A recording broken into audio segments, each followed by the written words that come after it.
the 9th of December in the Advent book by Justine Garda, The Christmas Mystery. They had broken a solemn promise. Joachim couldn't stop thinking about the words John had muttered to himself. Sabet Tebas. Who or what were Sabet and Tebas? Could those strange words have anything to do with the magic Advent calendar? Before he went to bed, he wrote the words down in a little notebook so as not to forget them by the morning. Then he discovered something odd. Sabet became Tebas when he read it backwards, so of course Tebas turned into Sabet too. This was so mysterious that he wrote down the two words like this. You'll see that cross there. Perhaps one day the magic words would help him to understand more about the old Advent calendar. Suddenly he remembered something the bookseller had said. Hadn't he said that the old flower seller was a bit odd? Joachim didn't think he seemed the least bit odd. Of course, it was unusual to pour water over people's heads, but it was just the sort of thing that Joachim might suddenly decide to do himself. As soon as Joachim woke up on the 9th of December, he sat up in bed and hurried to open the Advent calendar. It was a picture of a man playing a pipe. After the man came a long procession of children, big and small. Joachim looked at it for a long time before he picked up the piece of paper that had fallen out of the calendar. He made himself comfortable and read what was on the paper. The fifth sheep.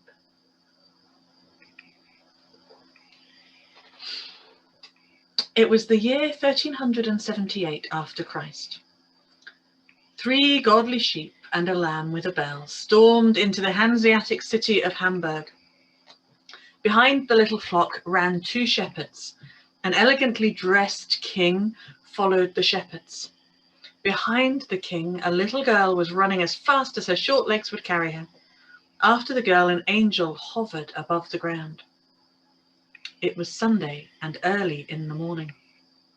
A few people were about in the streets on their way to morning mass in the old Jacob church. As soon as they caught sight of the procession of pilgrims, they gestured with their arms, some of them shading their eyes, and one of them exclaimed, "God be praised!" Something similar had happened in the town of Hanover a few years earlier. It was 1351, immediately after the fearful plague that had cost so many human lives, not only in Germany, but in the whole of Europe. It was a Monday, and the market stalls on the great market square were about to open. Peasants in their worn homespun clothes and market women in rough skirts had begun setting out their wares. All of them had lost some of their dear ones. It was just before dawn of a new day. It was then that a little flock of sheep suddenly sprang into the market. One of the sheep overturned a table of vegetables. After the sheep there came a strange company. There were a couple of shepherds and a man in exotic clothes, black-skinned like an African. The man was followed by a white-clad figure with wings on its back.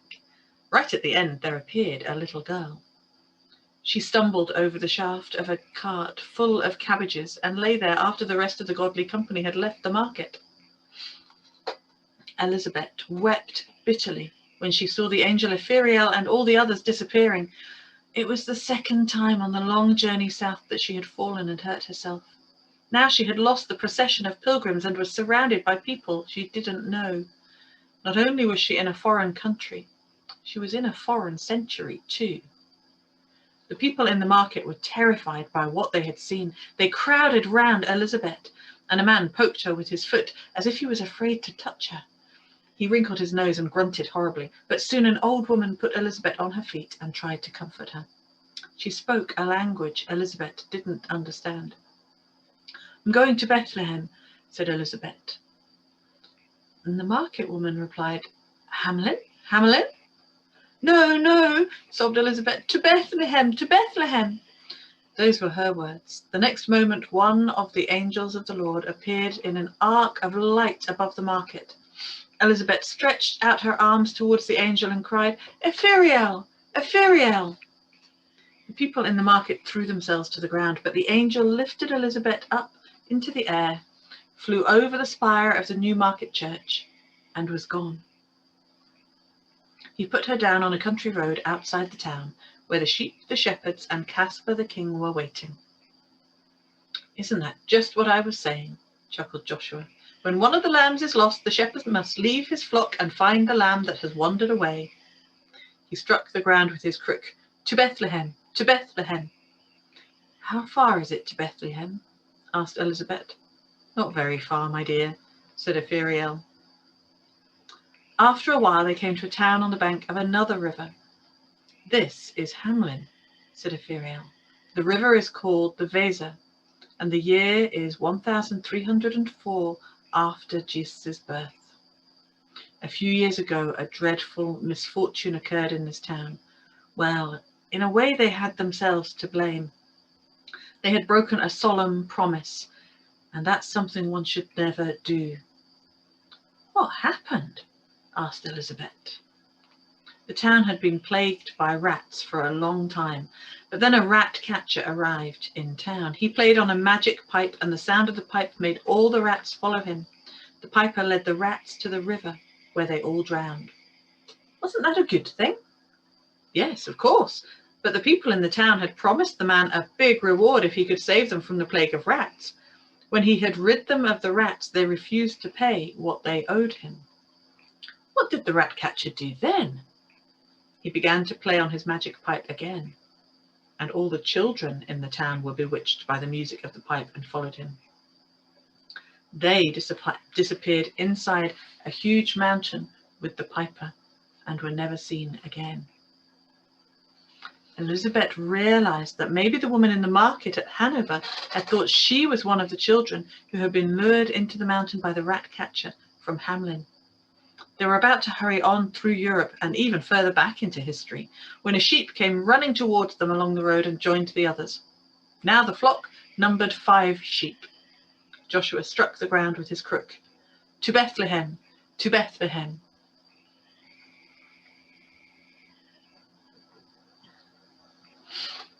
Joachim found the key to his box and hid the little piece of paper along with all the other pieces.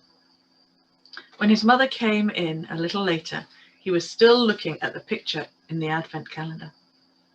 Mama leaned over him. "Well, look at that! A piper!"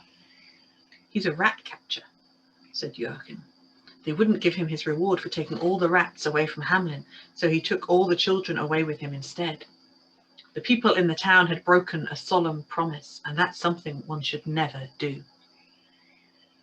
Then his father came in as well. "What's that you're telling us?" he asked. Joachim realized that he had forgotten again and babbled about what he had read on the piece of paper. "I'm just making it up," he said. "It's only something I've been inventing." "No, it isn't, Joachim," said Papa firmly. "You were talking about the Pied Piper of Hamlin. That's an old story from Germany. Who told you about that?" What could he say? He had to hit on to something clever. "Ingveld," he said. "She was his teacher. Or maybe it was someone else in the class." He was telling lies. But wasn't he allowed to lie about a Christmas present? Wasn't that the only thing in the whole world that you could lie about as much as you liked? After school, Mama and Joachim went into town to buy an anorak, and Joachim asked to go into the market. There were not as many people in the market as there were in summer. Some stallholders were selling wreaths and candles. Others were selling all sorts of Christmas presents. "I wonder how they can bear to stand here in the middle of winter," shivered Mama. "There's someone over there selling flowers, too." "That's because part of the glory of heaven has strayed down to earth," said Joachim. Something was laughing inside him. "What are you talking about?" asked Mother. "He's selling flowers in the middle of the winter because the glory of heaven has strayed down to earth," repeated Joachim. "You see, there's so much glory in heaven that it can easily spill over." Mama shook her head and sighed in despair. She obviously didn't like him to say such strange things. John was standing behind a table with lots of flowers on it. He winked at Joachim and gave a little wave. When they had passed, Joachim turned round. John was pretending to play on an invisible pipe.